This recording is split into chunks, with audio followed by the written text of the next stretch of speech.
What's up, guys? So as you're tapping in, let me know where you're coming here from.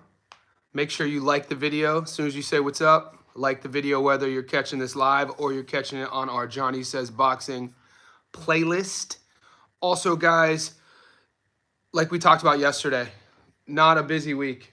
There is some action. You could call us architects. That's what I like. That's what I'm rolling with lately.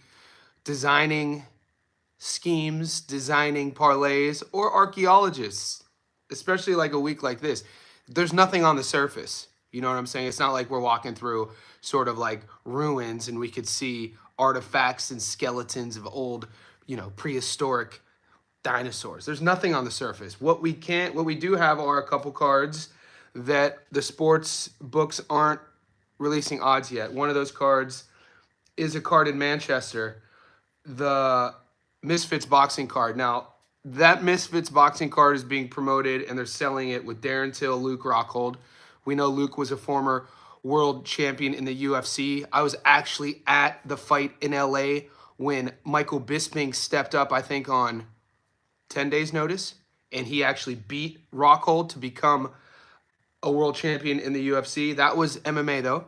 And then also Tony Ferguson, a guy who at one time, El Kukui, was one of the most feared lightweights in the world. He had an amazing winning streak going, very unorthodox guy, was good on his feet, good on the ground, very enigmatic character, and, was scheduled to fight. At the time, him versus Khabib was the biggest fight to make. This is before Conor. And things kept happening. People were missing weight. One of the most sort of documented moment was at the I think it was the pre-weigh-in when he tore his ACL tripping over microphone cords. It was insane. And then the new casual MMA fans will remember Tony as a guy who just can't win. I think he ended up losing something crazy, maybe 5, 6, 7 of his last fights. He's fighting a dude I've never heard of, Nathaniel Bustamante. I think he's an influencer. And there is one fight with real fighters on that card. So Ty Mitchell was taking on Sean Hemphill. We actually covered Sean Hemphill just a month ago. He fought on another UK card. He's the number 44 ranked fighter in the world at light heavyweight. Look, if we get I'm going to feature this fight. I'm doing a Stats Don't Lie video on this. I got to give a shout out to, I forgot your name and I apologize for it, but one of the boys on our channel, one of the boys in our Discord was like, Ty Mitchell, who's only 4-2, at one time was a really exciting prospect who went to prison and lost some years of his career due to sort of out of the ring issues. I couldn't really find his story. That's who Sean Hemphill is fighting. And then there's another card in Toledo, Ohio. I don't know if we're going to be able to get odds, man. The number 18 ranked 135 in the world, man. I've been a fan of Albert Bell for a decade. He's 32 now. He can't get promoted. He's 27-0. He's a great boxer. If you like the sweet science, if you like, a guy who knows how to operate in the ring. Another Ohio guy. He's fighting Keith Hunter on that card. I don't even, the promotional company is called Pulse Boxing. I'm not too familiar with them. And Abdullah Mason's older brother, 26-year-old Adele Mason, is on that card. So even if we don't get odds or options to bet on the books, I'm doing the Albert Bell versus Keith Hunter video today. That'll be uploaded, and that is on our Stats Don't Lie playlist. So if you guys are new to the channel, you are watching my Johnny Says Boxing podcast. I do lives every single day. Some days I do 2. If you go to the playlist section, find fight predictions. That's where you'll find my breakdown, analysis, predictions of upcoming fights. Stats Don't Lie. So I'm doing the Albert Bell fight. I'm going to do the Sean Hemphill fight. Stats Don't Lie. That might just be it for this week. Not a lot going on. But we do have action in MMA. There's not a UFC card this weekend, but we have week 3 of Dana White's Contender Series. So if you guys see in the titles or thumbnails and you guys are just true blue boxing fans, DWCS is Dana White Contender Series. It's a reality show in which they put rising prospects, contenders who, and they give them an opportunity to fight in front of Dana for a contract. So last week was week 2. There's 5 fights a card. We hit all 5 last week. It came out to be a plus 530. So we took 4 favorites and we took 1 underdog. Cam Rawson was a Kiwi striker out of City Kickboxing, where Israel Adesanya comes from. Famed gym in New Zealand. He was a plus 230. We threw him on the parlay, came through, and we're feeling good about ourselves. Those fights happen tomorrow, and we could cover those as well. If you guys aren't part of our Discord, we started it about a month ago. We're already over 180 Discord members. To become a member, you first have to join here, Johnny Says Boxing VIP membership. That allows you more access on the YouTube channel. That gives you access to the Discord where you'll see my parlays, my betting slips. More importantly, you become part of our community. I'm obviously in there. I'm moderating it. There's professional gamblers in there. Muscles is in there. Chilltown's in there. All the boys are in there. Goat is in there. So if you guys are new and you see this live stream and you see the blue stars, those are Johnny Says Boxing insiders. So guys, that's the rundown. 6 minutes in. I'm going to leave this on however long you boys want to chat. You could open it up however you want. You could talk about the fights this week. You guys could talk about the Contender Series tomorrow. You could talk about upcoming fights. We got Canelo Crawford. We got Virgil versus Erickson Lubin. The more I'm looking at that fight, I just did a post on my Instagram. Also, if you guys, a lot of you guys follow me on the gram, it's probably, if you want to get a hold of me quicker, it's probably one of the quickest ways. So a lot of you boys follow me. I'll follow you back. You guys will DM me your parlays. You'll ask about my sort of opinion on certain fighters and fights, both in boxing and MMA. Just follow me there, Johnny Stofko on Instagram. But I just shared a little montage of Lubin when he was 21. And I put a little caption that I think a lot of people, we know it's no secret that the boxing fandom, the average, not casuals and not super fans, but just the average boxing consensus, the average fan, it's a fickle beast, meaning that, you lose one fight in this modern era, people forget about you, they throw you away. And you don't let you have a little bit of hype on yourself either. You have a little bit of hype on yourself and, somebody's promoting you and you lose, shit, they're going to throw you away even quicker. It's horrible. It's a thing in boxing that I do my part on this channel to get away from. So you won't hear me trash guys, but more probably often than not, I'll bring up fighters that people don't talk about. Lubin's one of them, guys. As soon as Lubin's got this fight with Virgil Ortiz, I think it's for an interim title. Virgil's 27 now. Lubin's 52. No, Lubin's only 29. And that was my point, guys. Erickson Lubin is just now entering his physical prime. He had a couple tough losses. One young to Charlo. He got stopped. World title. And then the Seb Fundora fight, which was stopped due to swelling. Took a lot of shots early. I shared the scorecards up on my Instagram maybe a couple days ago. I don't know if people were aware or remembered how close that fight was. And if you rewatch Seb versus Lubin, Lubin was coming on. He was winning rounds mid and late when that fight got stopped. It's just that his face looked so destroyed that they had to stop it. And that was the right call. The swelling was insane. It kind of reminded me, if you watch the UFC, when Joanna Jędrzejczyk, she was fighting, I don't know if it was, I forget, it was a few years back. She's retired now, but she had that big swelling on the, I don't know if it was Shevchenko. Either way, that's what it reminded me of. You don't really see those contusions like that on the forehead every day. Adu, hoodie off, tees on, weather's starting to warm up. Let's go. Adu, man, good shout out on your boy from Australia. I'm going to give him a follow and tune into him. Seems like he's doing good work, so I appreciate you. Yeah, this is a Youngstown shirt. So there's a company out of Youngstown, my hometown, called Youngstown T-shirt Company. They send me shirts all the time. Check this one out. So this one has Bernie Kosar. You old heads will know. He was a quarterback from my hometown, played for the Browns. Pavlik, Jim Tressel, Al Bundy, which is Ed O'Neill from my town, and Boom Boom Mancini. So it's a Youngstown legend shirt. So I gotta rock Youngstown, flex on these fools. Yeah, so it's 6:40 a.m. It is getting warmer. Finally, we're approaching September, and Sydney's starting. The rains have stopped. So wherever you guys are tuning in, let me know what's up.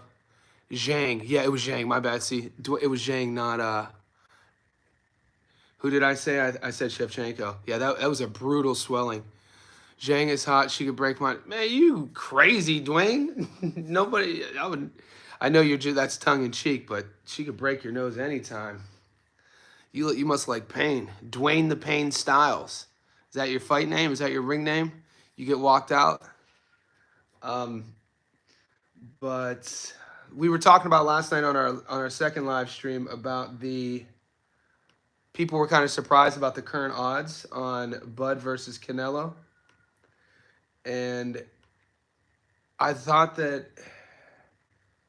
yeah. So if you go to, I'll just bring this up, see where this conversation goes. Currently, Canelo's $1.55. Valentina Shevchenko is hot.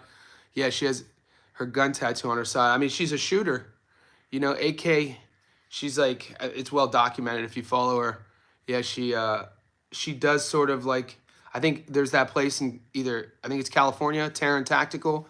He like, you go in there and he'll teach you how to like clear a room, how sort of like the military does it or like FBI agents do it. And she enters shooting competitions. Bullet, yeah.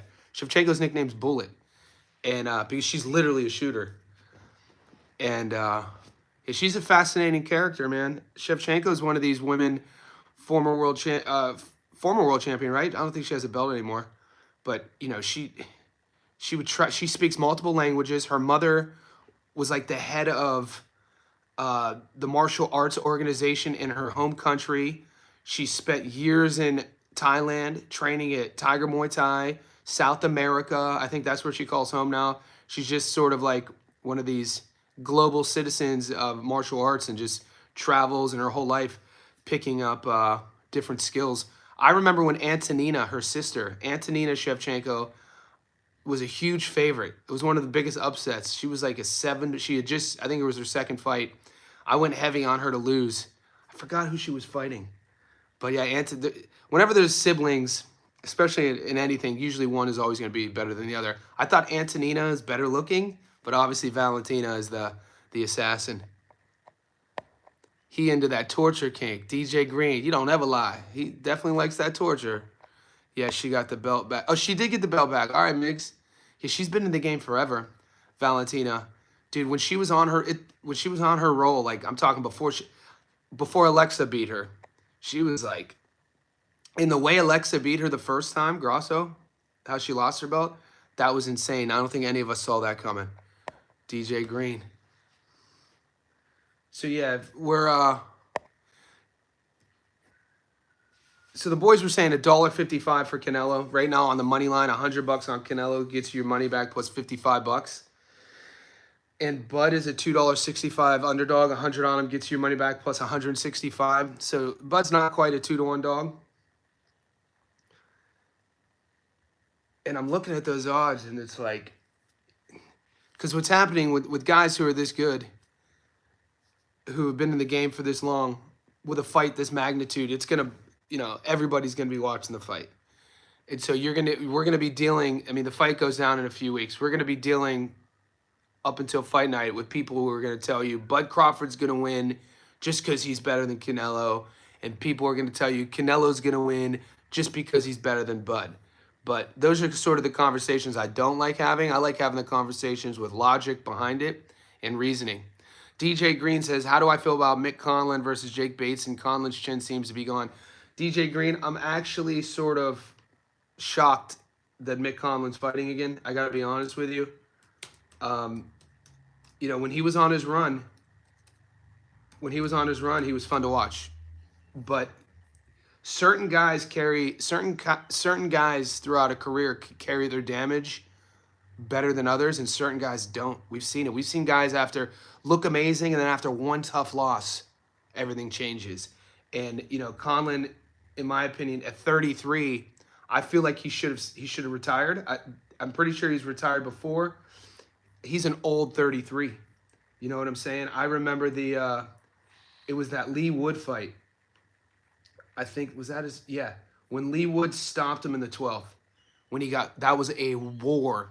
Conlan was never the same after that Lee Wood fight. That was 3 years ago. And that was when Conlan got knocked out.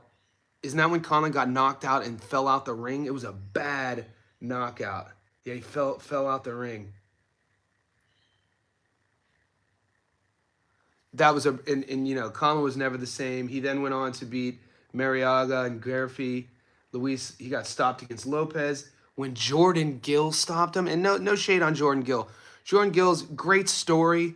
You know what I'm saying? A good domestic British guy, but Jordan Gill was not supposed to beat Mick Conlon, and Jordan Gill stopped him.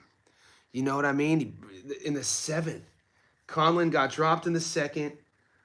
It was a close fight going into the seventh, and then he gets stopped against Jordan Gill. And I thought, you know, you pretty much think that has to be a wrap, right? He comes back, wins an 8-rounder. He takes 2 years off, beats Asir Khan, and now he's fighting Jake Bateson, who's 20-1. I mean, like I said, Mick Conlon's only 33. That's an old 33. Bateson's 31. He's 20-1 with only 6 knockouts. So, you know, the Brits, they have a lot of these sort of records. Not a lot. It's the British style. You know, they don't really, I don't know if they're not sitting on their punches. You know, it's kind of like when you look at an amateur style, the amateur style, they're going to tap you from the outside. They're going to win on the scorecards. They don't really like fighting in the pocket. They don't really like fighting in the clinch. But Bateson's one of these guys, 21-1, 6 knockouts, coming off a draw against Quartermain. And I guess if you're Mick Conlon and you wanted to have one more go at this thing, it's not a bad guy to go against, considering he only has 1 loss. We know how these algorithms work, BoxRec. We know how the sanctioning bodies work. 20-1. But damn, dude, Conlon's. I don't know. I was shocked that he came back after that. After Jordan Gill knocked him out. And everybody, you know, Conlon is the type of guy because of his name, and before the Lee Wood fight, you know, Bateson's going to give him the best version of him. That's another thing that doesn't get spoken about enough is when you get guys who, you know, were either titleists or had a lot of hype, and then, you know, they get to the stage of their career where they're sort of gatekeeping and they're still fighting, and they're taking on guys with lesser names who are trying to make a name off of them. Those are always the fights where, you know, guys the former titleist takes a lot of damage because they're getting a guy who's ultra prepared, ultra focused, and they're getting Conlon, who's already been to the top. He's facing a guy in Bateson, 20-1, who's never been there per se and wants to make a name off of Conlon. And these are dangerous ass fights, man. And, you know, in terms of the damage the kid, dude, go watch the Lee Wood knockout. It's brutal. After Lee Wood, he kept getting knocked out, and yeah, he get knocked out on the judges' table. That was brutal, man. It was one of the most, when people rank brutal knockouts, I always have to start, there's obviously a lot of them, but just my age and what I've seen personally, when Tommy Morrison got knocked out cold and he was stuck in the ropes, that was freaking ridiculous. But the Mick Conlon knockout, mate, was absolutely horrendous. Brutal knockout. They also sparred before, too. Do you know any insider stuff on them sparring, DJ? I mean, yeah, it says Bateson's from Leeds. That fight goes down, what, in 2 weeks?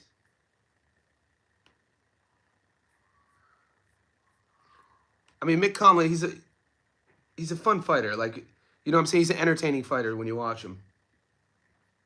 Sandy Ryan's fighting in 2 weeks.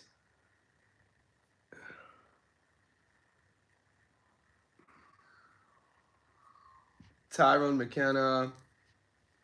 Reito Tsutsumy's fighting again.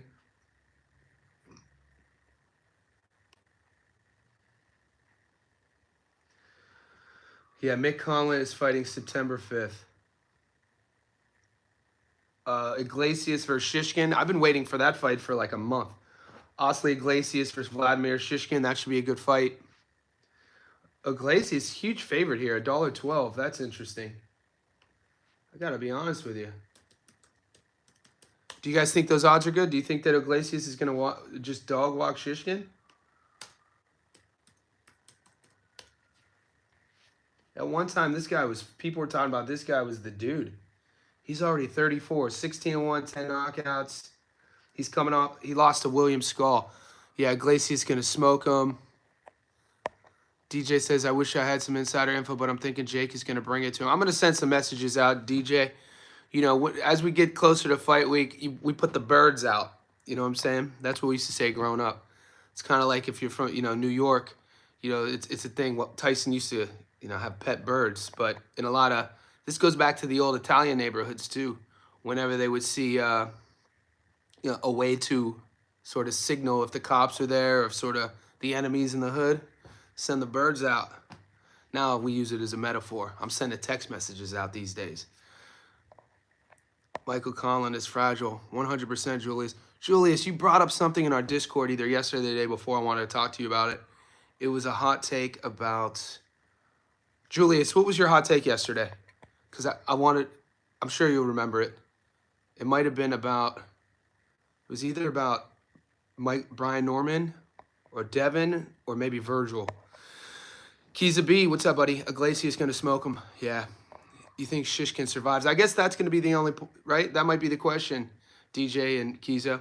Will Shishkin survive? He's coming off. Let's see those scorecards. Against Skull, 113, 116, 112, 116, 113, 115. Interesting. So if Shishkin beats Skull, Shishkin probably fights Canelo, right? That's how that was going to work? Because Canelo needed that belt. Iglesias 7-12. Boxing fan. What's up, big fella? Flying kites. Yep. Carlos Vargas. What's up, JSB fan? My guy. Appreciate you. Appreciate the support. So, Carlos, what are the locks this weekend? We don't got Vargas. We got we got fight cards, but our books aren't giving us any bets yet at all. So, the two books I use in Australia, Sportsbet and Bet365, aren't showing anything. Adu, now that I'm... Yeah, Adu, man, you've been selling Dave Allen, mate. Adu's been on all the boys' channels selling Dave Allen's YouTube. Now that I'm emotionally attached to Dave Allen thanks to his YouTube, the upcoming Makhmedov fight means more to me than just a boxing match. Adu, this is why we love our sport. You know what I'm saying? There's a lot of truth to what Adu is saying here. And this is what I have to always check myself when I'm doing my breakdowns, because people don't come to my channel to get an emotional perspective. You know what I'm saying? But boxing, dude, think of how primal it is. It's a ring, a bell, two blokes who are trying to take each other's head off with just their hands, and a bell rings. Who's the better man? We'll see. And so, like, this is, dude, it's so, like, when you think about it, it's just a different level of primal intimacy for the fighters. And so for the fans, it's the same sort of thing. In this modern day of technology, when you could literally sit in your favorite fighter's living room if they're creating content per se, you get to know them on a deeper level. So I definitely understand that. And, I always have to check myself when people fight, because I interview fighters, when fighters I know or fighters I've covered or fighters I like. In an upcoming matchup, I have to listen to my dad's advice. Johnny, bet with your wallet, not with your heart. Keys is Salt Poppy, the lock. Is he decent? I don't know that. I don't know who Salt Poppy is. Yes, I've been watching Salt Pop. Damn, y'all boys are talking about. Who the hell? Is this the kid tight end fighting El Kukui? He's good. Tony's my favorite fighter, but he's getting slept. Darren Till gonna watch Luke Rockhold. Yeah, guys, there's actually a real fight on that card, though. There's Sean Hemphill's fighting. So Hemphill is fighting Ty Mitchell. Hemphill's ranked 44 in the world. We covered Sean Hemphill just 3 weeks ago. Sean, who's 19-2 with 11 knockouts, fights out of New Orleans. We covered the Mark Jeffers fight. Jeffers was 20-0. That was in the UK. And the scorecards were a bit all over the shop. But that was on the undercard of Callum Simpson and Ivan Zuko. That was June. Yeah, so, wow, it's already been 2 months ago. It seems like the Mark Jeffers fight seems like it was 2 weeks ago. That's how crazy time is. Time is insane.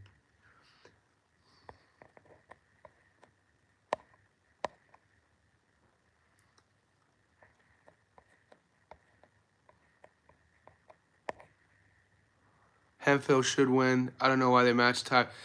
Somebody was, who was it telling us about who Ty is? I don't know, Kiza. Are you in the UK, Kiza? Maybe it was you in our Discord or on the stream last night. You were saying how Ty Mitchell is a guy who at one time had a little bit of pop behind him and then was sent to prison. Am I remembering that right? Did Ty Mitchell get locked up for something? And then or am I confusing him with someone else? Because Ty Mitchell's 4-2, 3 knockouts. He's been stopped once. 6'4", southpaw, 34 years old. What a great nickname, the Derby Banger. Ty is decent. He used to spar with Fury years ago, but then went to prison. Yeah, this is what I'm talking about. So he went to prison for killing someone with one punch in a street fight. God damn it, that sucks.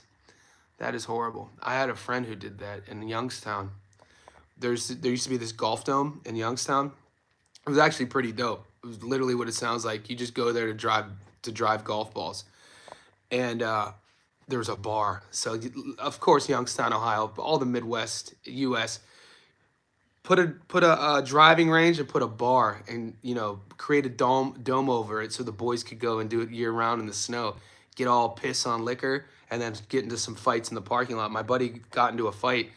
It was an even fight too. It was a back and forth brawl, and the one punch that ended it, when the dude got knocked out, his head hit the pavement and died. It was insane. How long did he get locked up for? How long did Ty go to prison for? Mankey Crazy in the house. What's up, big fella? 6'4". He's a big boy, guys. How tall is Hemphill? Well, Hemphill's going to have all the experience. Hemphill's 6'1". DJ Green, Bateson, Shabazz, Masood. Watch Bateson versus Shabazz, Masood. Good fight, Mankey?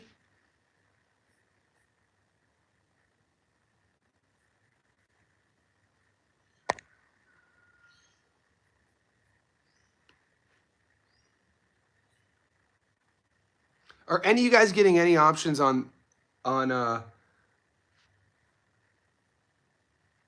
card? Are there 7 years? That's insane. Fucking crazy. Are you guys getting any options to bet on Albert Bell, the card in Toledo, or the card in Manchester? It's on DAZN. I don't see any book even offering bets on that. So Lucky punch in the 12th to stop Bateson. Okay. Masood beat up and stopped Bateson. Bateson is English, not even British. Bateson, English level, not even. What am I missing? Bateson is fighting.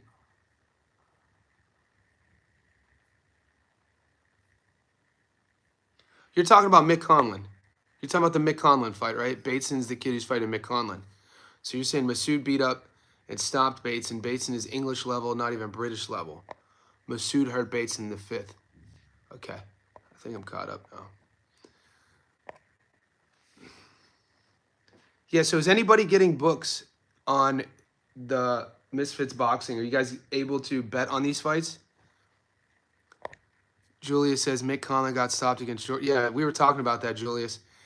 The worst part about getting stopped against Jordan Hill in the 7th was how he got stopped against, how he got knocked out against punk ass. When Lee Wood knocked him through the ropes was brutal. Yeah, Conlon's never been the same. That was a brutal fight, back and forth, barn burner. And that kind of it's interesting. That kind of propelled Lee Wood, obviously, with the dub. But Lee Wood took a lot of damage. And even though we saw Lee Wood try to move up to fight Kakachi, you look at Lee Wood and how he operates. Even he seems to be a sort of guy who kind of has taken the damage with him.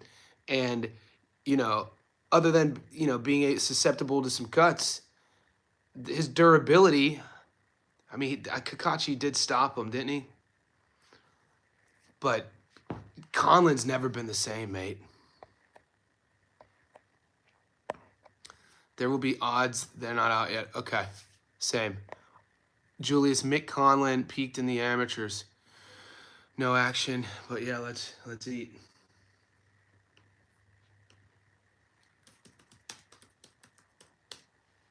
Fun fighter to watch, though. Yeah, Lee Wood. Well, that could just be because of his accent. You never know, if when you're hearing guys from other countries and you're from a different country, you never know if it's the accent. You know what I'm saying? But I had to. That's why I did my research on Boacek. I brought this up yesterday, boys, on the live stream, and I had an inkling. If you watch the build up to Boacek versus Virgil, they did the whole media stuff, and you hear Serhi speak,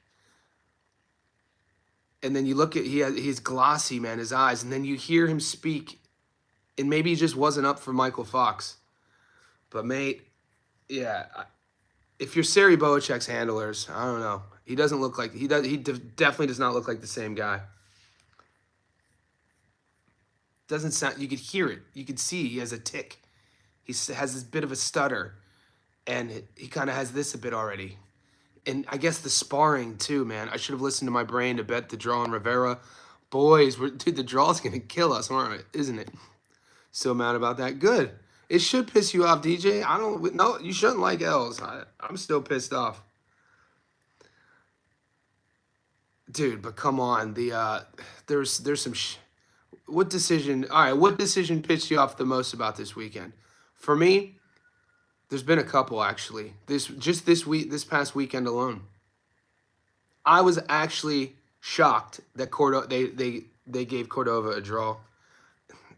That was one of them. I mean, 2 10-8 rounds signify if you are down on the cards and you have 2 10-8 rounds, you better get some receipts. You better get your get back. You better drop your boy. You better, just put him in danger. None of that happened. So for that to be a draw, man, that just makes you think about, what's happening on those scorecards, those goddamn judges. That was one of them.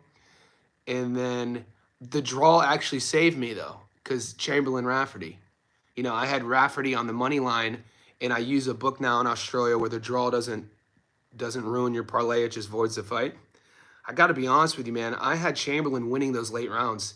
I thought I lost that fight. So the draw saved me on that one. David in the house.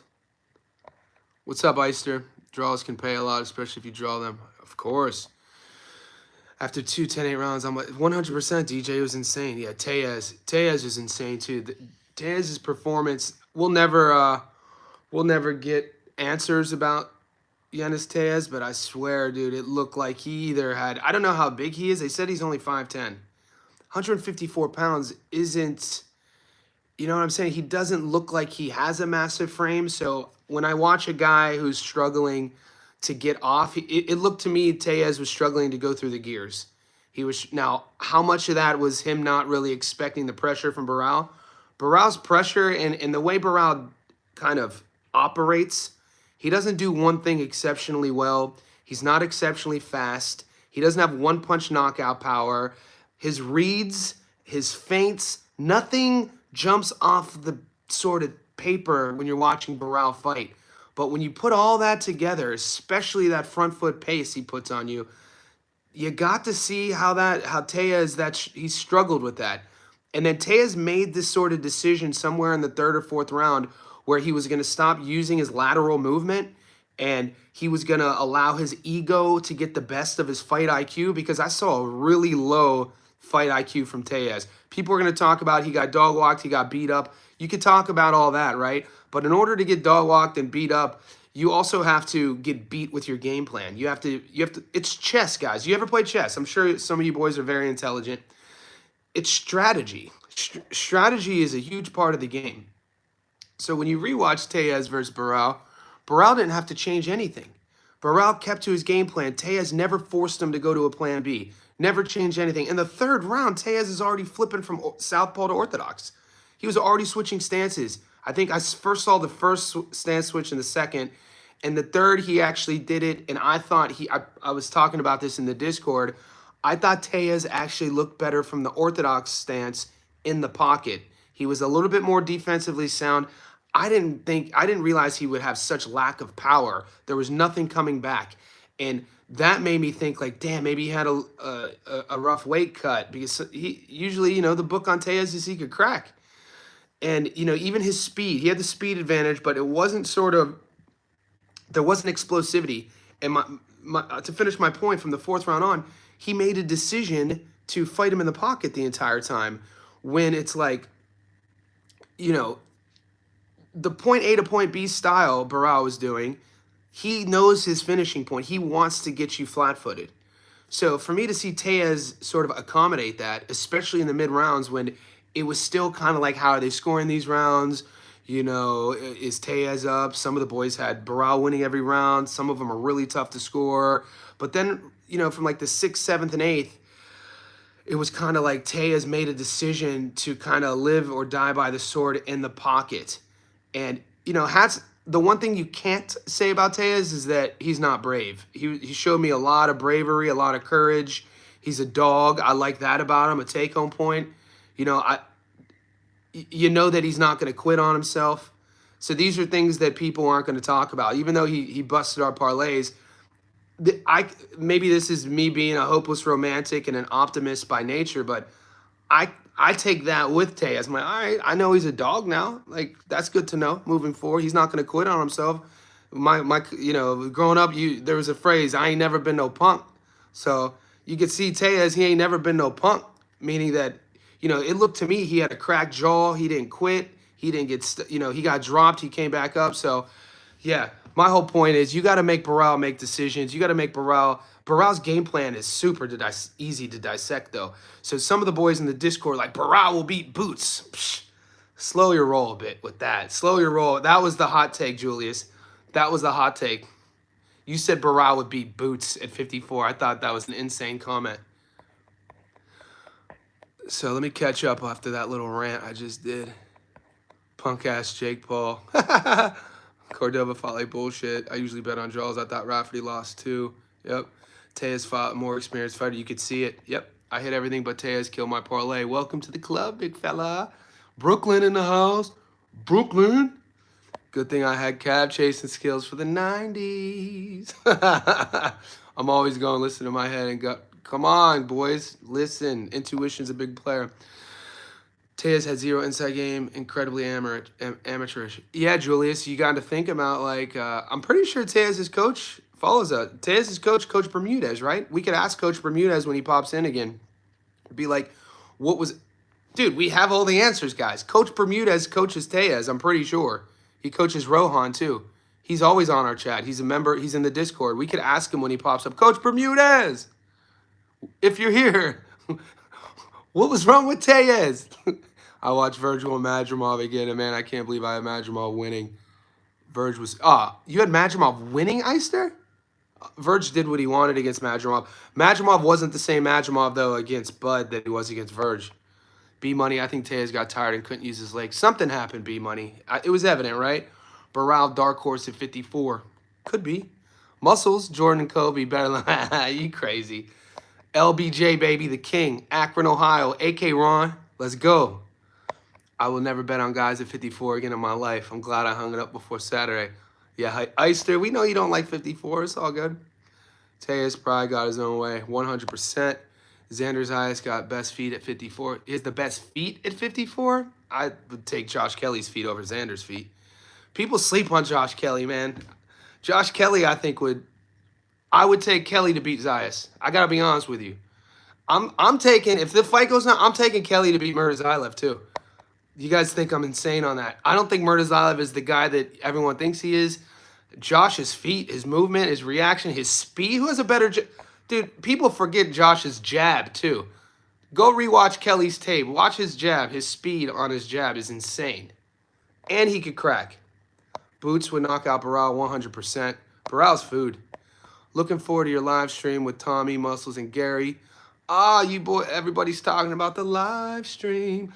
Adu, it's going to be 11 a.m. here in Sydney because I got sparring. So I got sparring in the city from 8 to 10.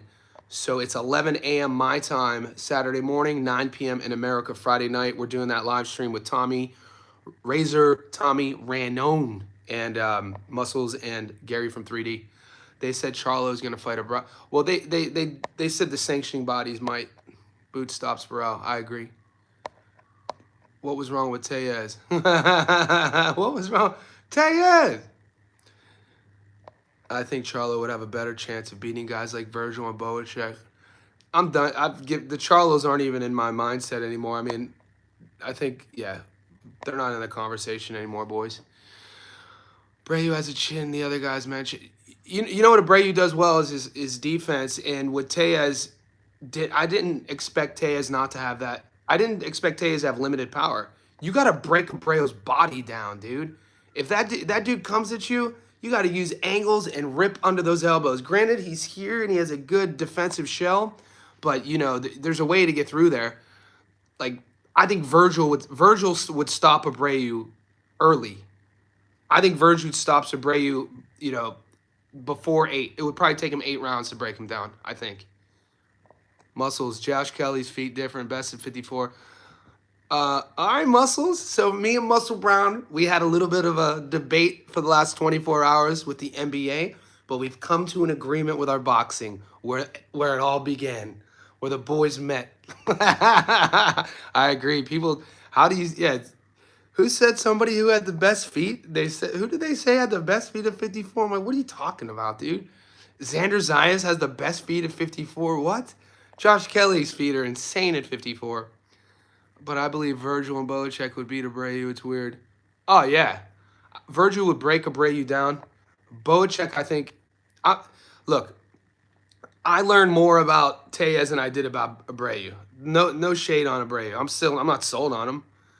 Very easy to game plan for. Very easy to strategize for Abreu's style. You see that style. You could go to any gym. You could probably go to a gym in Philly, go to a gym in New York, go to a gym in Cleveland, go to a gym in Detroit, go to a gym in, anywhere. You'll see that Abreu style. It's not gonna. It doesn't blow you away. And I think Tellez, that was part of the problem. Tellez definitely underestimated him. I'm no longer high on Boots. Turkey milkshake. Julius, you're a funny guy. Said he wanted tune-ups until Boots fights on Riyadh. Fair point, Julius. No. Fair point. I'm not a Boots dick rider at all. That's a great point. I agree with you. Julius says, I'm no longer high on Boots. Turkey milkshake said he wanted tune-ups until Boots fights on Riyadh. I'm apprehensive. Fair point. I mean, and the opposite side of that, first fight at 54, fighting the IBO champ. There's certain parts in the world, guys, where the IBO world title is acknowledged. I know it's not acknowledged in the mainstream, but, that kid does have an IBO belt. Boxing fan, me and my girl are going to watch that live. She's my boxing partner. Nice. That's amazing.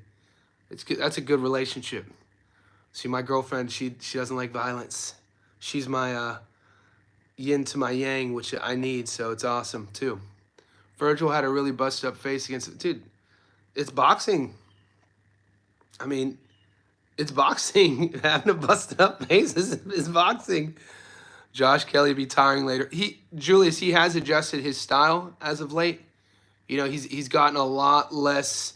He wastes a lot less. He's not the 26-year-old anymore. He's like I think Josh is probably 31 now. We already thought it's wild. I at least thought he'd be fighting for world titles by now. Muscle Brown, one thing about Johnny is he knows his boxing, doesn't know shit about basketball. This dude's crazy. It makes sense, Muscle Brown. You're a Celtic fan. All those years LeBron was taking belt to ass, you just couldn't get over it, could you? We used to beat that ass. Cleveland, baby, in the house. Let's go. Boston soft-ass Celtics. Man, them cats are corny. I thought Madrimov swept the first 5 rounds, and the reason I went back and watched it again is because I'm trying to make my pick on... Oh, yeah. You thought Madrimov swept the first 5? Okay, you rewatch it. You're trying to make your pick versus Lubin and Virgil. I think Lubin and Virgil has a potential of being fight of the year. With both of their styles, and you mix in the Southie versus Ortho stance, front foot, Lubin probably, we'll see if Lubin counters more. Or, backs up. Sometimes he likes to... We'll see, man. I always remember Lubin prodding forward with that lead shoulder down. Kind of, a similar version-ish to EJ when EJ was cooking. But Ortiz's shots were so inaccurate. Yeah, or the thing about Ortiz, though, when he fights somebody who could crack, who is accurate... Yeah, because Ortiz wants to just get inside, man. He wants to tear your body up. He'll take, that's why his fan base is so strong and growing. It's why people respect him. He takes one. Takes one to give one. I mean, we'll see how long that style lasts. You can't live forever with that style. Damn, was Tejas that bad? Didn't watch. He was that bad. EV44, it wasn't good. He was brave, EV. Tejas was brave. He never quit on himself. He didn't look right to me, EV 44 ounce. 44 ounces to freedom. He didn't look good. He didn't look sturdy. He didn't look durable. So my mind thinks of like bad weight cut, maybe an injury in camp, maybe he wasn't able to spar as much as he wanted to, but mentally he never checked out. So he fought brave, but there's certain element like he couldn't hurt Barao, and his game plan was suspect, and his decision making was suspect, especially late. So that's experience though. Fresh BX says, Julius, it wasn't a problem for other fighters to have tune-ups. Turkey's had tune-ups on his cards in the past. Yeah, tune-ups is part of boxing. I mean, the kid's never fought a 54 before. I mean, he's fighting an IBO world champion. It honestly makes me more hesitant to pick against Lubin. Julius, Riyadh cards, hands down, most competitive fight cards. They should be, Julius. They got all that sports washing going down. You know what I'm saying? They got that Saudi joint. Let's throw all of our money into boxing and let the world forget about what's going on geopolitically.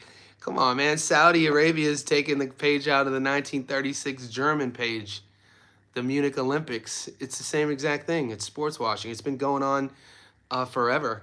I told you guys, it's exactly, Jake Paul is doing the same exact thing minus war and minus killing and tyranny of people, but he's taking all those horrible adjectives that I just said about humanity, and he's using our sport of boxing as the people. So that's the metaphor. And, Germany in 36 with the Olympics in Munich, and takes down all the propaganda and welcomes the world there, and, all the handshakes and everything, looks very uniformed. And Saudi Arabia, throws all the money in golf, throws all the money in F1, throws all the money in boxing. Yeah, but, can we talk about Jamal Khashoggi? Can we talk about what's with MBS? Can we talk about the monstrosities about the powers that be in the Kingdom of Saudi Arabia? Jake Paul, great girl promoter, but he does so much for women's sports. He's done so much for women's boxing. Look at the paydays. Yeah, but behind the scenes, he doesn't give a shit about women's boxing. He cares about his ego. So he's going to fight old-ass retired MMA fighters, old-ass legends. He's going to market himself. He uses his social media following to create a narrative and manufacture a story, all at the behest of our sport, which is the tyranny of people, to become ultra, ultra, ultra super wealthy, which he already was. So, I mean, it's all the same. I'm from Cleveland, but I have MJ over Braun. Sorry. B Money, I'm from the Yo. I don't. I don't. Oh, over MJ? Yeah. Yeah, I put MJ's one. Yeah, I put Jordan one. Jordan was the first man to make me cry. I remember, I told you, 1989, Richfield Coliseum. I was 7. It was Jordan 0-7 in the playoffs. Hadn't won a playoff series. 0-7. Took him to his 7th season. And then he hits that shot over Elo at the top of the key. And I had to go under my kitchen table as a 7-year-old to cry so my dad wouldn't see it. Henry Williams, yo, Johnny, how we feeling about Boise State versus South Florida on Thursday? I got my parlay Henry Williams cooking. I started last week, though, Henry. I got a little cheeky 18-legger in college football, paying like 1,000 to 1. Let's go. Hit that like button, 45 and 12 like. Yeah, 13 likes is depressing. You guys are 13 people liking the stream is like, I don't really mess with you, Johnny. I'm bored, so I'll watch your live. But I ain't liking your video. Who am I? I'm gonna like your video, punk ass? Yeah, that's what you guys say to me. That's rude. Julius, would Majimov or Boachuk beat Lubin? I don't think so. I would take Lubin over both guys.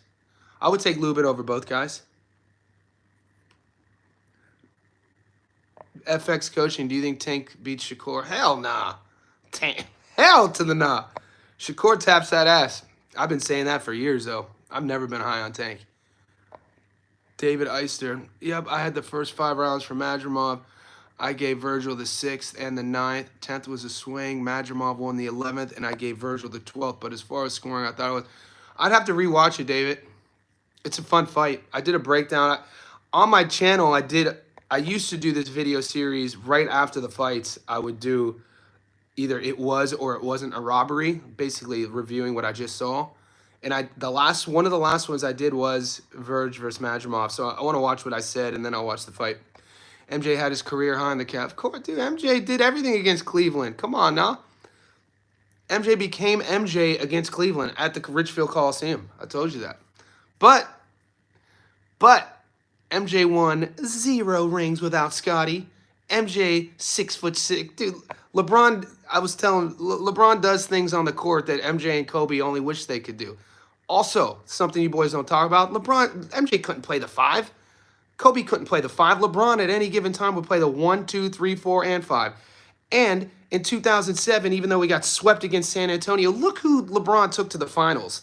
The first time Cleveland ever made the finals. He took Sasha Pavlovich, Dwight Gooden, or Dwight, whatever. Was it Dwight Gooden? I think it was Dwight Gooden. Punk-ass Zydrunas Ilgauskas, punk-ass Larry Hughes, and LeBron. And they ran through the East. He had to score the final 25 points to beat the Pistons. Dude, that version of LeBron, get out of here, mate. I haven't even got to the 2016 version when we beat Golden State. We were down 3-1. But in 2007, they beat that Pistons team that should have won at least 3 more rings. Detroit had Rip. They had Chauncey. They had Tayshaun. They had Ben. And they had, who was their 5th? They had all All-Stars. And punk-ass Cleveland had nobody but LeBron, and LeBron dog-walked them. I don't want to hear about it.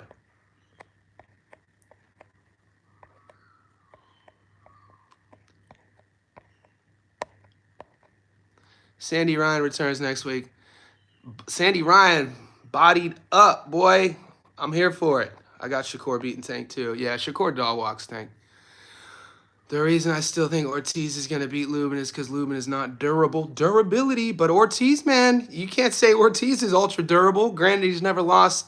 He's never been stopped, but we've seen him dropped multiple times. What's your early pick in Virgil versus Lubin? I think Lubin is too chinny. Virgil, I'm a bigger fan of Virgil. Like, Virgil's probably one of my favorite fighters, but right now I probably would side with Lubin to beat him. Right now. That's not my official prediction. Drew Gooden.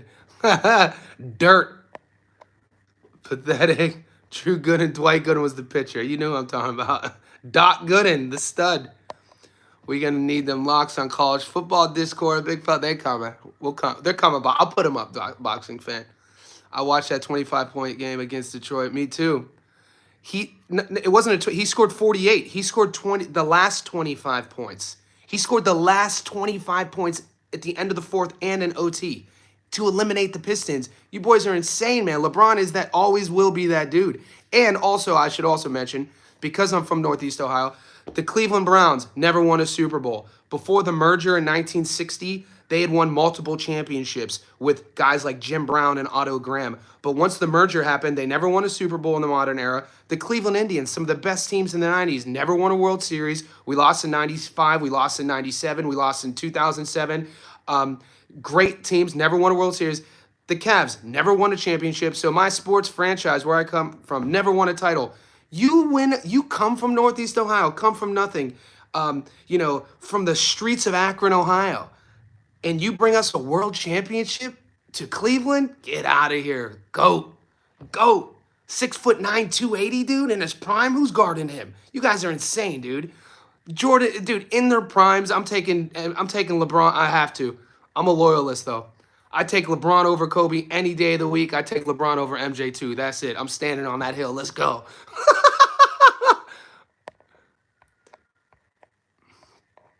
Henry, how do you feel as a proud American I'm not a proud American basketball fan. You crazy. I don't even watch basketball, Henry. How do I feel as a proud American basketball fan watching our national team lose to Uruguay? That's hilarious. I'm not a proud basketball fan. I don't even watch basketball. I'm just a Cleveland Cavs fan. Guys, my whole mentality on boxing too, I'm a huge boxing fan, but I'm not a fan of any fighters. It's kind of reverse. So I'm a huge Cavs fan, but I'm not a fan of basketball. I still play. Basketball is actually my favorite sport to play, but I wouldn't call myself a basketball fan. They lost to Uruguay. They got some good ball players, though. Lubin is chinny at the time. Charlo sparked him. He was 21 though, Eister. Let that go. The announcer said Lubin had been knocked down earlier in his career, even though No, didn't Lubin get stopped in the amateurs? Didn't Lubin get knocked out in the amateurs? And up until that point, Lubin hadn't fought anyone good. Lubin been making 154 for 10 years. That weight going to be killing him. True. I mean, EJ made 47 his entire career. It's crazy. Let's get it. Johnny, don't forget about young D. Rose. Young D. Rose is my guy. Let's get it.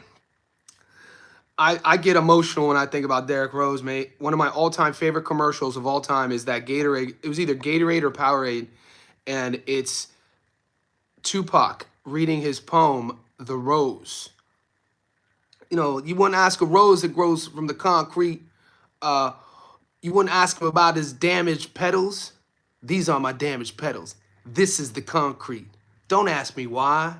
Ask me how. And it's Derrick Rose riding as a little kid on his bicycle and then showing him growing up, and he walks into the United Center. One of the greatest commercials of all time.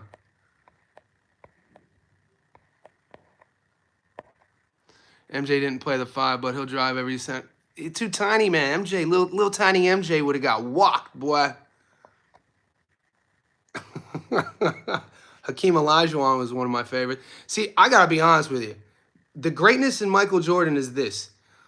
This is a stat LeBron will never have. This is a stat Kobe will never have. And in my debate with Muscles and Gary from 3D this morning about LeBron, MJ, Kobe, GOAT conversation, the only fact you ever have to tell me about Michael being the GOAT, because he is. I'm just fucking with you guys. Jordan, even though I was a Cavs fan, we love Jordan. Like, my dad would, as a young boy, Jordan would be starch in the Cavs. And my dad would make me watch Jordan's post-game press conference. He'd be like, Johnny, stay here. He was like, watch how he dresses, watch how he speaks. And this was the time in the 90s where everybody in the NBA were wearing, like, hoodies. Nobody was really dressing. MJ was in a suit, schmick, tailored up with the one earring, the big hoop ring, shaved, just dropped 45 on a team, speaking just with intent. My dad was like, look, this guy, ultimate professionalism. Even though we hated him, we also loved him. Here's the stat about MJ. MJ kept more Hall of Fame players from winning world championships than any player ever in NBA history. Think about this list, and I'm sure there's more. Patrick Ewing, Hall of Famer, no ring. Reggie Miller, Hall of Famer, no ring. Karl Malone, Hall of Famer, no ring. John Stockton, Hall of Famer, no ring. Charles Barkley, Hall of Famer, no ring. Dominique Wilkins. Wilkins was my favorite player when I was a kid, that Human Highlight film. So there's just off the top of my head, 5 guys there, no rings, Hall of Famers, all because Michael Jordan played in their era. Now that, in my opinion, makes him the GOAT. I mean, you could talk about the flu game in Utah. You could talk about the buzzer beaters, against Cleveland. You could talk about, all the famous stories. But it's what he did throughout his career with some of the greatest Hall of Famers in his era. And them boys don't got rings because of him. Like, what, dude? That's insane. That is the craziest stat to me. Y'all just don't got rings because of one guy. What? That is insane when you think about it. Johnny, what are your thoughts about, like, Ika Beabuchi just fought. I'm a fan of the president. Yeah, he got locked up in the Pookie for that Las Vegas hotel meltdown. Yeah, he's old, though. Johnny talking about he's not a basketball fan. Fresh BX, man. Fresh BX, man. It's just, I'm a product of my young environment when I was a kid. I grew up with Northeast Ohio. All we had were sports. So, I'm obviously a huge D. Mitchell fan and Darius Garland, but I'm just salty that we exited the playoffs the way we did. Dude, you got to understand, guys, being a Cleveland sports fan, Cleveland, Ohio. I could go on and on about, okay, here's what, we could start with the Browns. Never won a Super Bowl. This is a franchise that invented football. Why are we called the Browns? Paul Brown invented 2 franchises. Cleveland Browns, Cincinnati Bengals. At one time, the Bengals Stadium was called Paul Brown Stadium. Paul Brown, why we're called the Browns, Canton Football Hall of Fame, Northeast Ohio. I come from a town where you're born with a football in your hands. I played football from the time I was 6 until I was 18, like all the kids where I come from. Never won a Super Bowl. 1980s. We have a great team, dude. Marty Schottenheimer is our coach. We have a young Heisman-winning quarterback out of Miami, Bernie Kosar, right here. Bernie. We have a young potential all-pro running back, Ernest Biner. We're playing in the AFC Championship game. This is the famous fumble when the Browns could have kicked a field goal. They could have kicked a field goal. The snow's coming down. The coach makes an executive decision to, rather than kick the field goal, give the ball to Biner. No secret, Biner fumbles the ball. We lose. The Browns end up trading Ernest Biner when he was young. Biner then goes on to have a potential, I'm not quite sure, I'd have to check, Hall of Fame career, wins Super Bowl rings with Washington after he left Cleveland. The Browns move overnight in 94. Art Modell takes the team, one of the founding teams, to Baltimore overnight, didn't do an announcement. Within 2 years, Baltimore Ravens win a Super Bowl. We still never have won a Super Bowl. The game's against Denver Broncos with Elway. The Drive, that's the Browns. The Indians. In 1996, the Cleveland Indians, 8 of our 9 starters were all-stars. In that outfield, we had Kenny Lofton, Albert Bell, Manny Ramirez in the outfield. We had Omar Vizquel, Carlos Baerga in the middle. We had Jim Thome playing first. We had Sandy Alomar, one of the greatest catchers of all time catching. And we didn't win a World Series. That happened to us multiple times. Basketball.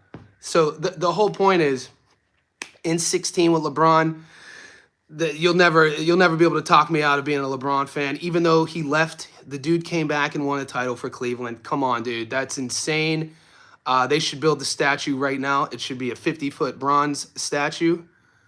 We are all witnesses. That dude, legend. Also, when you know about his story from Akron, his mom had him when his mom had LeBron when she was 15. LeBron was raised by his 15-year-old mom's friends. Like, that is freaking insane. Here's another thing. When he was a senior at Akron St. Vincent St. Mary, he had already been on the cover of Sports Illustrated as a 16-year-old. His sophomore year, they do that cover, The Chosen One, where he's palming the ball, and it says The Chosen One. 16, right? Pressure through the roof. 18, gets a $90 million Nike contract, right? Before he even plays one game in the NBA. What he then goes on to do, his boys at Akron St. Vincent St. Mary, you had Romeo Travis was one of them. You had Rich Paul was one of them. I'm forgetting some of their names. For his whole first year in Cleveland, he put them guys on. They made a sports agency. He gave them all American Express black cards, so the type of credit cards at the time that didn't have a limit. They travel with them. So, and then he goes on to have this, with all that pressure, he not only goes on to become an all-star, he not only goes on to win championships, he goes on to win his hometown a championship. Like, what other guy has lived up with that much pressure and has done it for so long, who started from such behind the 8 ball?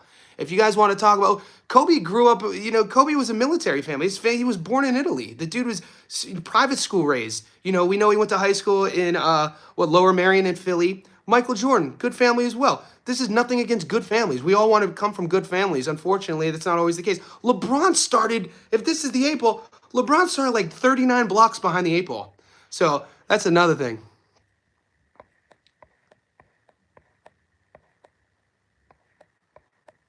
This went down a dark road.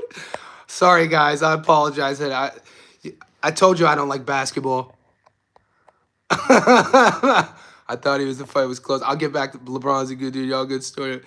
LBJ Height, when he came into the league, I never witnessed nothing like it. Yeah, man. It was insane. Bron with the in your year was insane. Victor Vallejo, nice to see you join. Oh, Vallejo joined the Discord? That's what's up. I met one of the dudes, Akron St. Vincent St. Mary team. You talk about Giant 6'9", felt like I never looked up that high. Here's a fun little story before I let you guys go. When Akron, if you guys remember when LeBron's first few years in Cleveland, his biggest rival was actually Jason Maxiell. So Jason Maxiell was playing center for Detroit. And Maxiell, when they get to the league, Maxiell never panned out. And I forget the statistic, but Maxiell had like multiple technical fouls against LeBron when Cleveland and Detroit were going up against each other. The reason is in high school, when LeBron was at St. Vincent St. Mary, Max Seal, I think, went to Cincinnati St. Ed's. Max Seal either went to Cincinnati St. Ed's or Cincinnati Xavier. And Max Seal was the dude coming out of Ohio. LeBron had all the hype, but even when they would face each other in high school, Max Seal would get the best of him coming up. And by the time they get to the NBA, we all know how the story ends. And I always have to remind people like that Max Seal used to play so salty against LeBron because when they were younger, Max Seal was here and then LeBron ended up passing him up. Oh, healthy Penny Hard, dude. I put Penny Hardaway in the same class as you take a healthy Penny Hardaway, a healthy Derrick Rose, you take a healthy Grant Hill, you take Dominique Wilkins who never gets injured. Maybe a Tracy McGrady or a Vince Carter. You know, both guys ended up having decent long careers, but they overcame injuries as well. But yeah, Penny, Derrick Rose, oh, Larry Johnson. Dude, people forget about Grandmama, LJ. When LJ was at UNLV, in my opinion, people talk about the greatest teams of all time. UNLV, when they had Stacey Ogman, the Plastic Man, Larry Johnson, I think Greg Anthony was the third one, if my memory serves me correctly. I think they only played 2 years at UNLV, the Running Rebels. But, dude, LJ was a goddamn dog, man. When he came into the league, dude, with Charlotte, everybody was rocking that little boom. And that's why people, have you guys seen these memes online with the Charlotte Hornets pullover? And people were like, oh, nobody knew why we wore the Charlotte Hornets pullover in the 90s, but we all did. It's like, bitch, we know why we wore the Charlotte Hornets pullover because at one time, LJ was that dude. Larry Johnson was that guy. That's why everybody wore the hoodie, the pullover.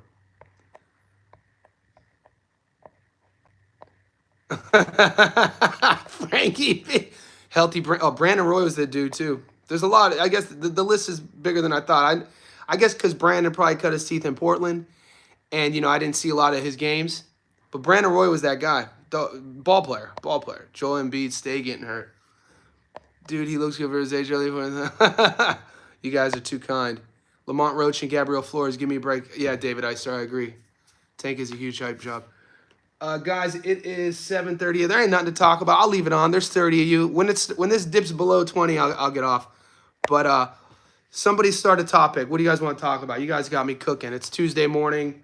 I've already coached 2 clients, so I came on with you boys at 6:30. I had a 5 a.m. live stream. So I work out with my clients, by the way. So I do a 30-minute live stream, 5 a.m. on my Tuesday morning with a kid who lives in Ohio. 30-minute continuous clock. We do like body weight squats, body weight push-ups, wall sits, planks, sit-ups, etc.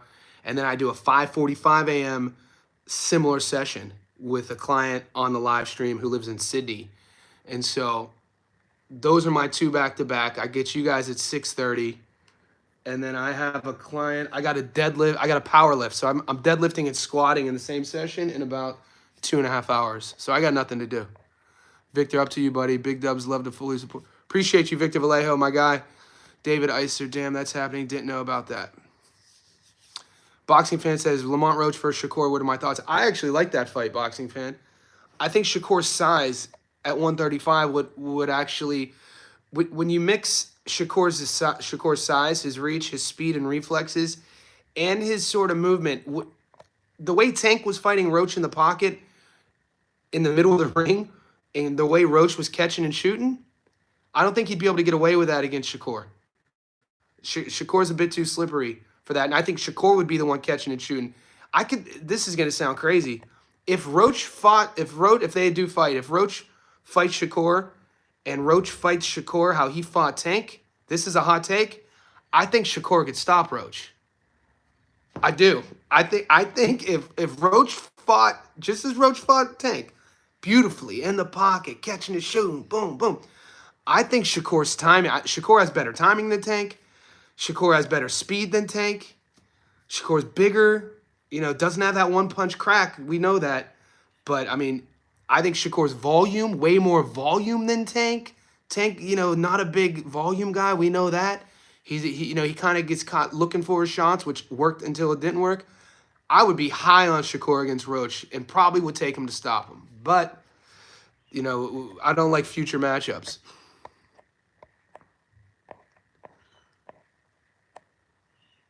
Derrick Rose getting injured back to back. I know, it was sad, dude. You didn't even have to be a Bulls fan to agree with that. It was sad. Yeah, just because everything, I love cheering for a guy who doesn't like fame in any sport. My favorite thing about Rose is that,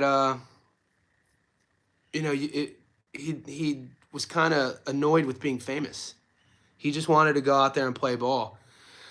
And you see that basketball, so if you guys could attest to this, if you guys played sports growing up, being in a basketball locker room, I played basketball from the time I was 6 until I graduated high school. I was a two guard my whole life. I wore number 25 my whole life because of Mark Price.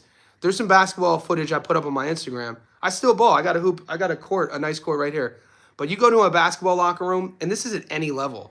Basketball guys carry themselves differently. A lot of basketball guys are kind of introverted a bit, which is insane because there's no equipment, there's no helmet, the fans see you. But a lot of guys, it's one of these really introspective sports. A baseball locker room, kind of a little bit more fuckery going on. But still, baseball guys are way more superstitious. So of all the sports I played, baseball was hands down the most superstitious sport. Everything from like you're on a hitting streak to where I'm not shaving to we're not stepping on the chalk line from home plate to first base because it's bad luck. These sort of things. Rub the helmet for good luck. Baseball, super superstitious. American football, the most insane locker rooms. American football is fucking frat house, dude. I played all three of these sports all the way up until I graduated high school, and then I played baseball a little bit longer. But Derrick Rose is a guy, I grew up, not talent, but I'm close friends with a few guys with that similar personality. They were good at basketball. Very in their own head. And it's probably what made him such a great player. He was just able to laser focus, concentration, no distraction. Dude, when you watch him jump, watching him leap, dude, oh my God. What a talent. Coming out of Memphis. That was when it was, wasn't that when it was Memphis State or Memphis? I know they changed their name recently. It's the same college Penny went to.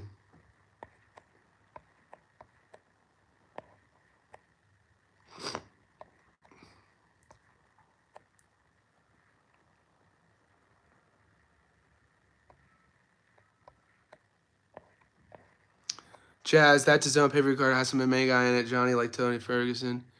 I don't know much about him. Yeah, there's the DAZN card has one real boxing fight on it. It's at light heavyweight.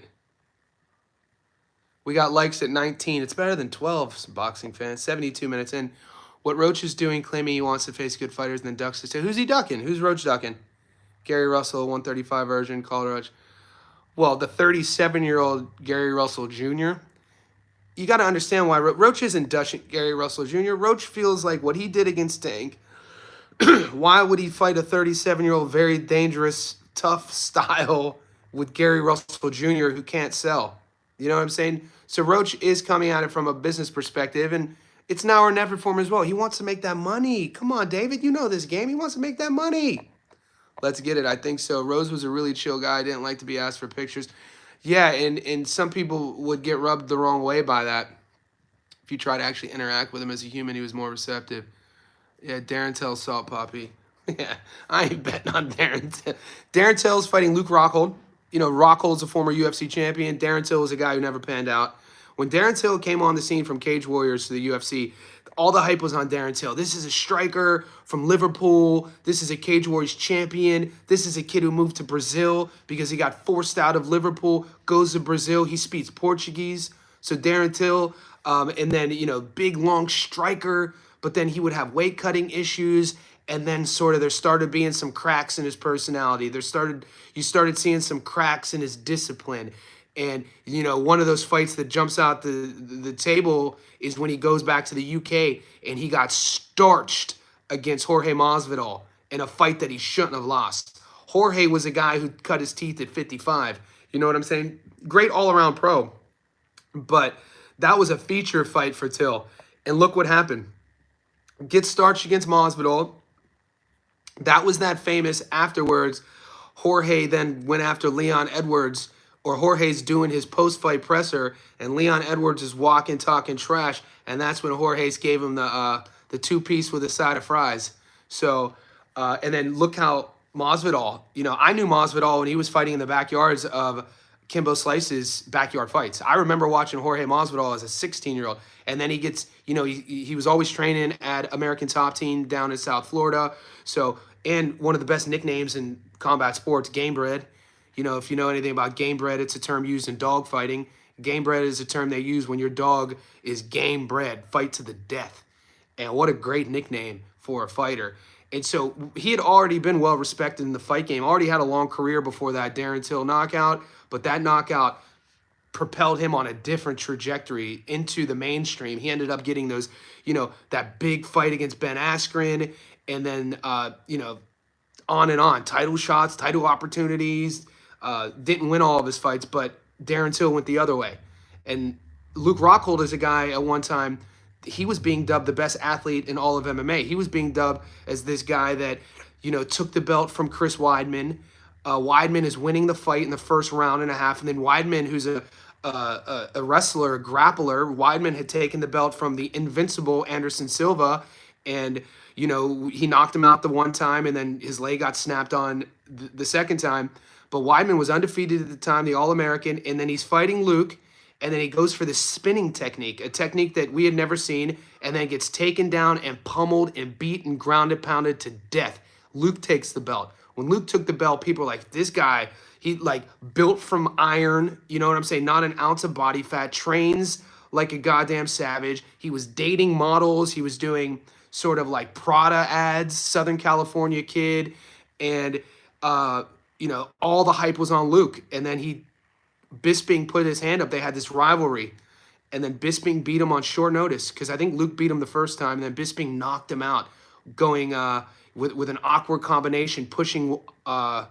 Luke was either, if I was at this fight, it was either Luke was backing up, or Luke was pressuring Bisping, and Bisping knocked him out backing up. Anyway, after that happened, Rockhold was never the same guy, and now here we go.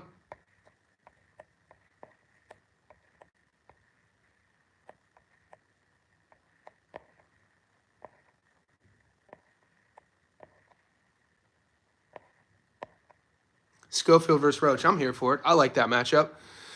Victor Vallejo says Ben Askren in the hospital. Which is he still in the hospital, man? Heartbreaking stuff, man. That is. People don't understand the severity of infections.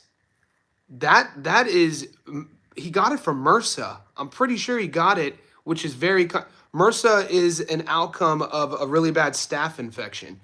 And I remember when, my dad tried to have me wrestling. He wanted me to wrestle when I was 8. He wanted, every school I grew up with had a wrestling program, because he played football. He was a big dude, different style athlete than me. When he played football, he played offensive guard and defensive tackle. He was 6'4". When I played football, I was a quarterback, different style of athlete. And I remember he tried getting me to wrestle, and I remember the space and proximity. It was the same time I started boxing. I was 7. I was like, I fucking hate wrestling. Don't touch me. I don't like being touched. It's like you putting your body on me, man. I'm gonna keep you off me. Like, don't fucking touch me. So I never liked wrestling because of that, but I had to do it. And when I was 21, I'm in LA. I joined Hoist Gracie's jiu-jitsu gym in Long Beach. It was called Neutral Grounds. I don't know if it's still there. It was on Clark Street, which is kind of like in between Belmont Shore and North Long Beach. Still a nice neighborhood, kind of near Wilson High, which is where Snoop Dogg went to high school. Cameron Diaz went to Wilson, and very famous high school, Wilson Classical High School, they call it. And Hoist had a gym called Neutral Grounds. I go there for like 2 weeks, and every time I'd go there, I feel like they're trying to break my arm, and everybody had staph.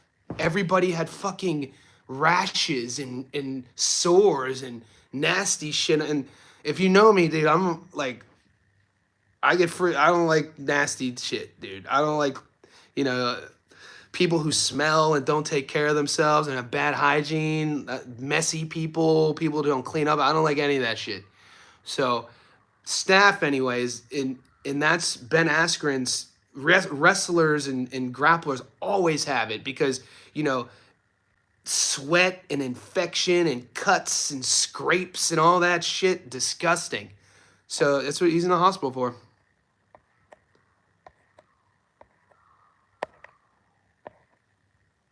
I've been high on Floyd from day one. See, I had to become a believer. You boys know, I wasn't high on Floyd, probably because of Auntie Sco. Auntie Sco put a bad taste in my mouth because no, what do you young kids say? Pause. Auntie Sco put a bad taste in my mouth because he blocked me on Instagram, and then I got caught. I got caught betting with my heart, not my wallet, and bet for Tevin to beat him. And Floyd goes out, and fucking had the performance of his life. My coworker said he wrestled. He said it was the gayest sport he played. Pedro, I wrestled for a day. It was too, dude. Yeah, I'd much rather strike. I like things at distance. I ain't trying to be touched by a grown ass man, sweating, nuts in my face. I'm cool. Like, what are we doing? Are we getting paid? You gonna pay me? I'm not trying to do all that. Cleanliness is 100%, man. Hygiene. That is a lost art, boys. Hygiene. Tell your boys. You know. I assume. I expect all of the Johnny Says Boxing insiders to be hygienic, right? We have to project ourselves out as gentlemen, trained gentlemen, educated, groomed, clean. Pause. I used it right then. Yeah, so I don't even let men cut my hair. See, it not quite like that, bro. So you're the wrestling man. David, so Johnny, if Roach continues to face no hopers, are we gonna hold his feet? No. So David, so is that Roach fight signed, sealed, and delivered? Because it sounds to me you're victim blaming David Eister. You're victim blaming. Roach was supposed to fight Tank. Tank's fighting Jake Paul. Tank's sparring Jake Paul. And so because Tank ducks Roach to get paid, you're blaming Roach now for taking a fight? Come on, baby. Nothing like a nice shower after a hard train. Oh, nothing like it, right, Manior? Flores is garbage fight. But so what do you do? Do you fight or you don't fight then, David? Do you not take the fight?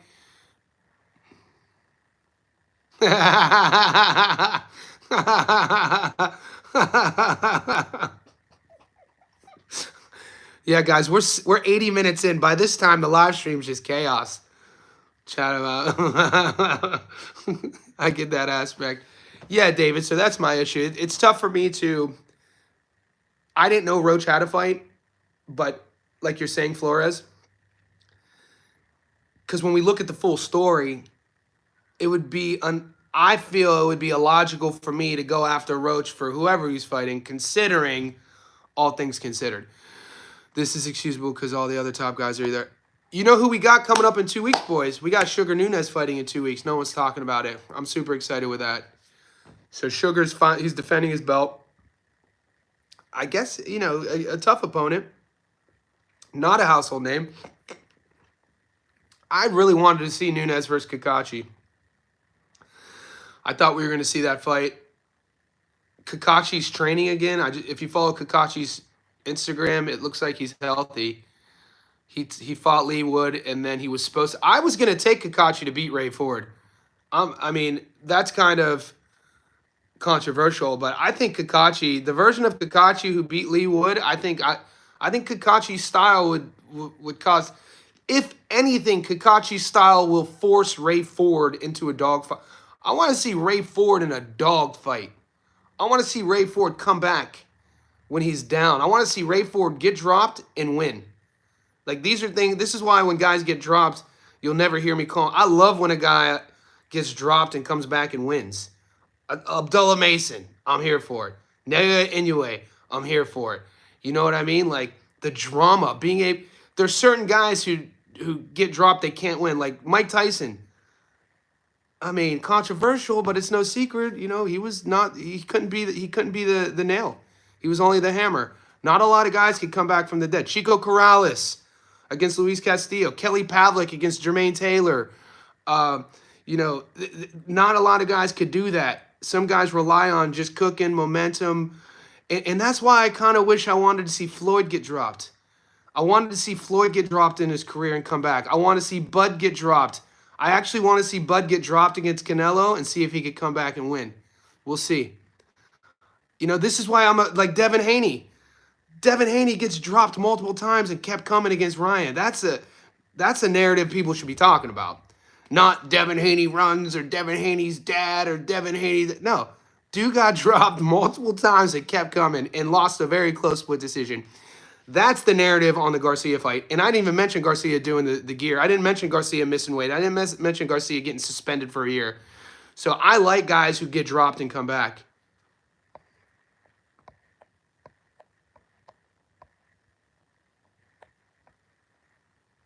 Osley Iglesias versus Yenli Hernandez. I want to see that.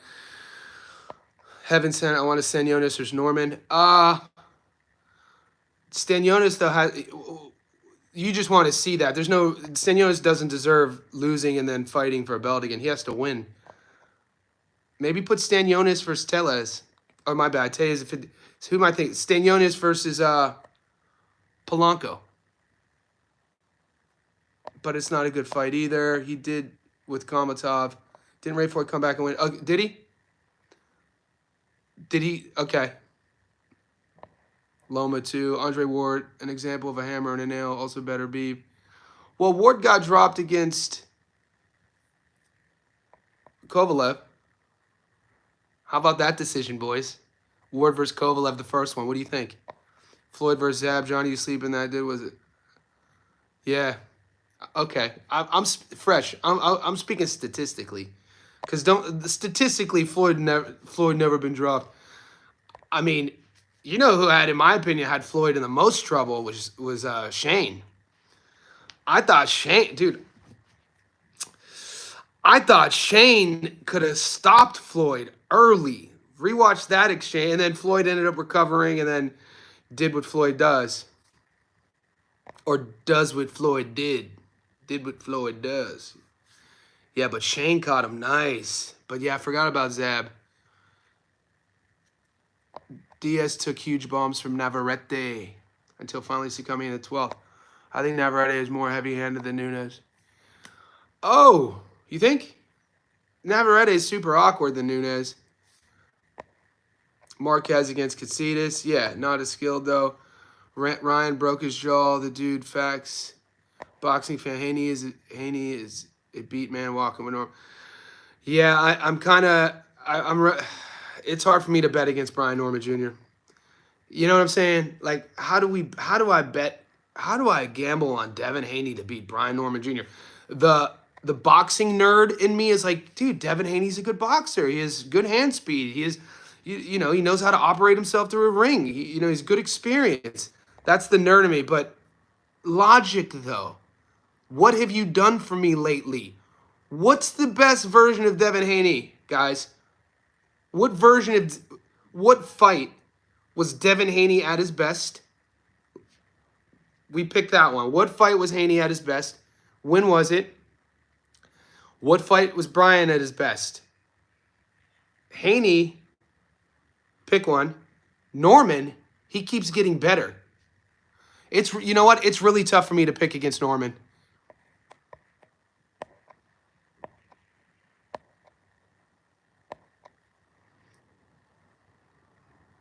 Yeah, heaven sent. Good point. Combo 2 or Regis. Okay. So that version, Money Meach. Does that version against George 2 or Regis, does that version, him at his best, does that version beat Brian Norman Jr.? Boxing fan, I got an autograph Haney glove we can give to a Discord member. Ah, mate, nah, keep the Haney glove, man. Boxing fan, I appreciate you, but the boys should be joining the Discord anyway. Come to the Discord. Join our community. Yeah, keep your Haney glove. That's a cool gift, man. That's a cool little memorabilia. I appreciate you, boxing fan. What you have done for me lately. Exactly, Vic. Devin can outbox Brian by running. Yeah, how big is the FX? We got to see how big the ring's going to be. It's weird how, like, people are saying Brian can't box. Brian's a good boxer. Brian has speed, too. I'm not so quick to say that Devin's going to be faster than him. And Haney and Brian has more power, more aggressive. We got to see how big the ring is. What if Brian versus Haney is the same ring as Vito Melnicki? Did you guys watch Vito Melnicki's last fight in New Jersey like 3 months ago? It was a horrible fight. His opponent ended up popping for gear, but the ring was like, you know, a 10-foot ring. I think it was 14. Yeah, DJ Norman just keeps looking better and better. Was my point. He at 24 years old, turning 25, he's still leveling up to his game. Nunes does have power. Hell yeah, he has power. He has that swarming volume power. Nunes is one of my favorite guys to watch. I gotta be honest with you. I put I love watching Nakatani. I love watching Rafa Espinoza. I love watching Inoue. I love watching Bam. I love watching Nunes. I love watching Virgil. I love watching Josh Kelly. I love watching. I've always liked Shakur, man. Hitchens. So yeah, there's a lot of fighters when they fight. I love watching certain styles, but as you can see, if you add all those up, I like movement. I like guys who are slick, traditionally, like Paul Spadafora, Pernell Whitaker, Floyd Mayweather. I love those sort of fighters, but I also like brawlers. I love sluggers. Arturo Gatti, Pavlik, James Toney. When 91 to 94, I shared this on my Instagram. 1991 to 1994, super middleweight James Toney is probably one of my favorite fighters of all time. If I had to do a top 10 list, he'd be in my top 5. He'd be in my top 5. Go watch 1990. Look at from 1991 to 1994 who James Toney and how James Toney beat them. Michael Nunn, world champion. Iron Barkley, world champion. There's other names in there. I think he went like from 91 to 94 at 168. Maybe like 12, 13-0, maybe 10 stoppages. I'd have to see those stats. That's just off the top of my head. I was a kid. I was watching James Toney when I was 9 years old. So I started boxing when I was 7, 1989. James Toney in 91, yeah, so I was 9 years old. Toney had this style, mate, dude. 168 version, catch and shooting from the pocket, trading with you, slick. Oh, God, dude. Lights out James Toney, people forget because he had some guys just have too long of a career, and he went up so many weight classes. He went all the way up to heavyweight. So a lot of people remember the overweight James Toney with the cigar in his mouth. I remember the 8% body fat James Toney with the skin fade and, the haircut that kind of looked like he kind of looked like, what was his name? Eddie from The Temptations. What was the lead singer of The Temptations' name?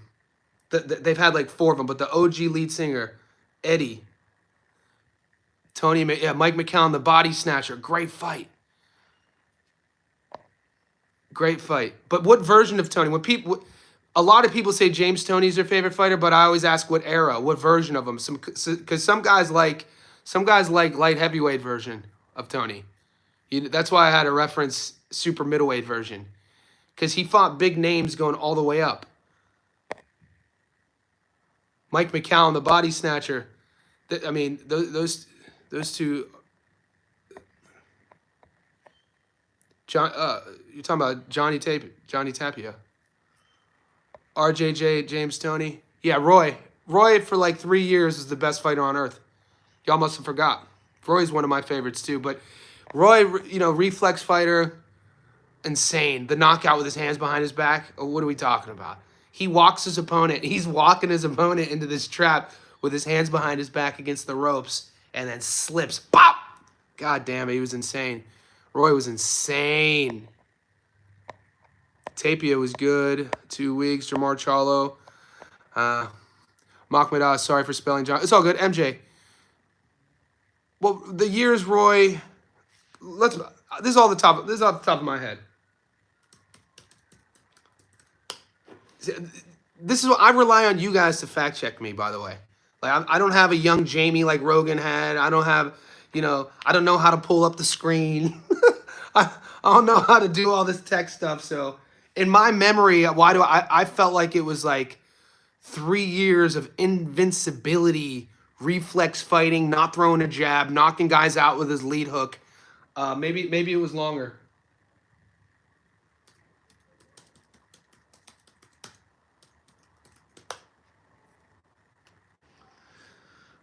Yes, I mean he was undefeated for a while. I'm not talking 47 knockout, dude. What a stud.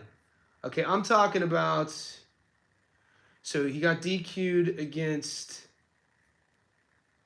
So 96. When did he fight? Yeah, when he fought McCallum in 96. He stopped Montel Griffith, stopped Virgil Hill, stopped Frazier. I was freaking way off. Holy shit. I was way off. It was more like 7 years. It was more like 7 years. It was from 96 to 2003 when the first Tarver fight. And then he got stopped against Tarver. I mean, he had gone up he fought Tarver. When he knocked out John Ruiz at 225, or he UD'd John Ruiz, he went up to goddamn heavyweight and beat John Ruiz, and he weighed 226. That's insane. He won a unanimous decision. So that was in 2003.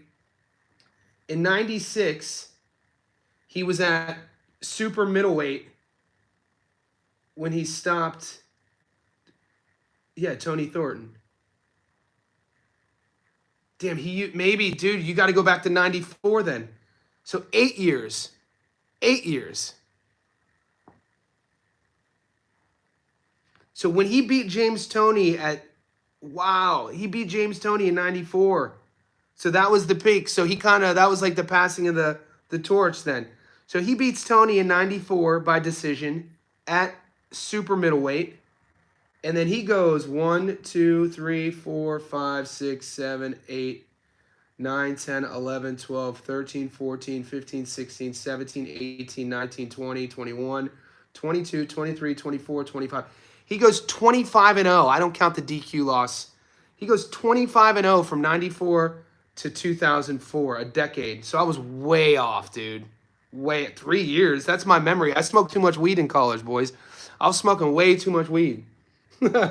10 years. So, y'all must in Roy's own words, y'all must have forgot. I definitely forgot. Holy shit. That's insane. Roy was that dude. Boxing fan, you got a young Jamie, my guy. We need to get we're boxing fan going into the next month. We're taking our shit to the next level. By the way, we need to have a chat. We need to jump on actually a video call to get this tech stuff sorted. All right, boys, it's over an hour and a half. It's 8 a.m. I could stay here all day. I got to get off. One of my good mates had his first kid. His wife is from the most isolated part of China, to where his wife, he married a woman, she's from the part of China where there's Siberian tigers. I reference this because these are like real tall, like porcelain skin, beautiful women, dark hair. And he's half Brit and half